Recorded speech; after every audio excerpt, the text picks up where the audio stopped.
My twin sister Audrey was obsessed with romance novels about rich guys. All she wanted was to marry money and live the high life. She went after Michael Strickland, the richest heir in JES let on. He'd gone blind in a car accident, so Audrey became his private nurse to get close to him. But she got sick of the work fast, so she made me cover for her. When Michael got his sight back and threw a huge party, Audrey decided to drug him. Her plan? Sleep with him and become Mrs. Strickland. I didn't stop her this time. I even booked her a fancy hotel room for it. See, in my past life, I begged her not to do it. I told her those romance novels weren't real and guys like Michael were too powerful to mess with. She actually listened and called it off. But then the news broke, Michael had secretly married someone else. He'd been with another woman that same night. Audrey's fantasy was dead. She blamed me for ruining everything. So did my parents. They beat me and screamed that I'd cost Audrey her chance with Michael. One night, Audrey came into my room with a hammer and killed me. Now I had a second chance. I woke up on the night of Michael's recovered for party. You don't need to pretend to be me anymore, Audrey said, holding a tiny pink pill bottle like it was treasure. This stuff's amazing. Cost me a fortune. But one pill in his drink and I'm Mrs. Strickland. She was already picturing her new life as a rich wife. I stayed calm. Didn't try to stop her like last time. Okay, good luck. But Audrey grabbed my arm. Not so fast. You've been pretending to be me for a year. You know him and his friends way better than I do.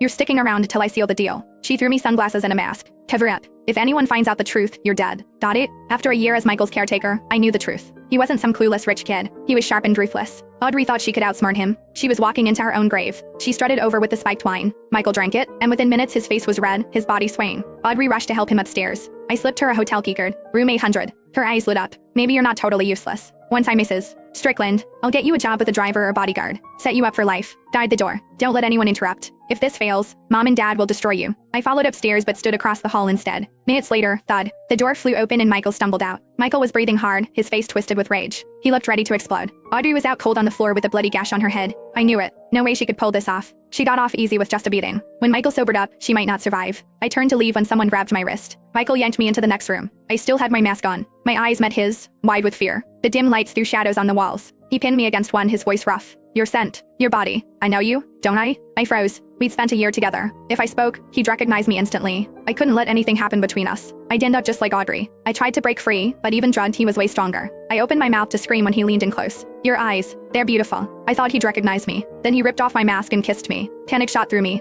I hit the lights, but it was too late to escape. Hours passed. 5, maybe 6. Deep into the night, Michael finally passed out. Everything hurt, but I forced myself up and got dressed. I wasn't like Audrey, living in some fairy tale where rich men fell for nobodies. I wasn't getting caught in this mess. I slipped out while he slept. No hesitation. No looking back. But right outside, I saw a greasy old guy stumbling from the next room. He whistled when he saw me. I looked past him. Clothes everywhere. Audrey on the bed, dress torn, completely unconscious. Remembering how she murdered me in my past life, I quietly shut the door and left. At home, my parents rushed to greet me with plates of food, all smiles. Audrey, darling, you're back. Then their faces fell. Aurora, why are you here? You were supposed to protect her and make sure the plan worked. I stared at them, amazed at their favoritism. If we didn't look identical, I'd swear I was adopted.